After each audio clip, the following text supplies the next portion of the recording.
तालिबान ने अफगानिस्तान पर कब्जा कर लिया, कोई असर हुआ क्या वहां? सांसदों को भी रातों रात सब कुछ छोड़ करके निकलना पड़ा कि नहीं निकलना पड़ा? बोलो, तुम्हें क्या लग रहा है तुम्हारे देश में ये स्थिति नहीं बन रही? तुम्हारे बीच से अगर किसी एक बहन बेटी ने कोई बात टीवी डिबेट के ऊपर बोल दी और वो बोली है जो लिखा हुआ है, प्रमाण है, वो झूठ नहीं है, वो कोई अलग से निकाल करके नहीं बोली।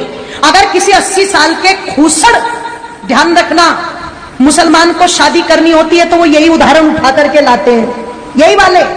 पर आज यही बात अगर किसी बहन बेटी ने बोल दी और उनकी तादाद, उनकी हिम्मत देखो इतनी बढ़ गई कि उन्होंने जगह जगह देश के अंदर आग लगा दी। जब तुम्हारे शिव जी के बारे में बोला तो किसी के कानों पर चू तक नहीं रेंगी। तुम्हारी माता पार्वती के बारे में बोला तब कानों पर चू तक नहीं रेंगी।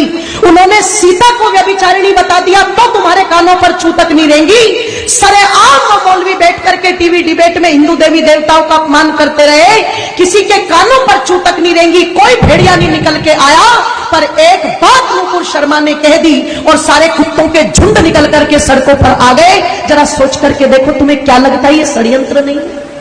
तुम्हें क्या लगता है ये पहले से कोई योजना नहीं है? आप जाते हो इबादत करने के लिए और उधर से एकदम से इतने पत्थर तुम्हें कहां मिल जाते हैं कि पुलिस वालों को पीछे हटना पड़ता है, पर वो पत्थर खत्म नहीं होते। आपको क्या लगता है इसके पीछे कोई योजना नहीं है? और इसके पीछे कोई योजना नहीं है कि जो भाईचारे के गीत सुनाए जाते हैं वो सारे के सारे गीत हमारे लिए है, क्या वो उन पर गीत लागू नहीं होता? अगर इतने शांति के स्थापित करने वाले हैं, अगर इतनी अल्लाह ताला की इबादत करने वाले हैं, तो जब नुपुर शर्मा के लिए देश में आग लगा दी तो जिन कुत्तों ने, ध्यान रखना, कन्हैया लाल की गर्दन काटी है, उनके लिए भी सड़कों पर आना चाहिए था कि नहीं आना चाहिए था? तब तो पता लगे कि ये भाईचारे का पाठ दोनों तरफ से चल रहा है। और तुम एक पक्ष को लेकर के आग लगा दो देश में और दूसरे पक्ष पर तुम दुधकारी नाम करके बिल में घुस जाओ, इससे पता नहीं लगता। ध्यान रखना, इसलिए थोड़े से सचेत हो जाओ। थोड़ी सी तो आवश्यकता है आप लोगों को जागरूक होने की। थोड़ा सा तो विचार और मंथन चिंतन माता तुम भी करो कि तुम कर क्या रही हो आज। एक एक तुम्हारा बेटा, उसे तुमने इतना फुसफुसिया बना दिया, इतना फुसफुसिया बना दिया कि वो 15 मिनट धूप में नहीं खड़ा हो सकता, वो 2 किलोमीटर पैदल नहीं चल सकता।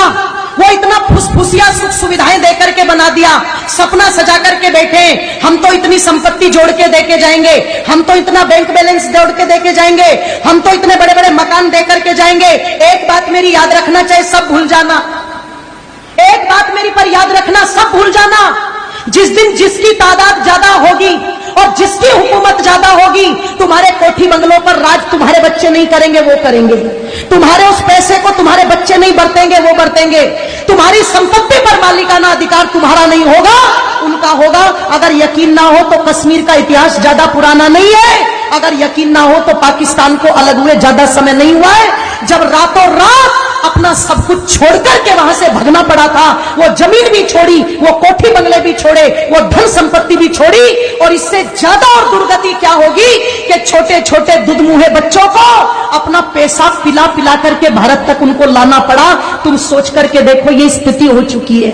और अगर ये पहले हो चुका है, आगे नहीं होगा, ऐसा बिल्कुल भी मान करके मत चलना।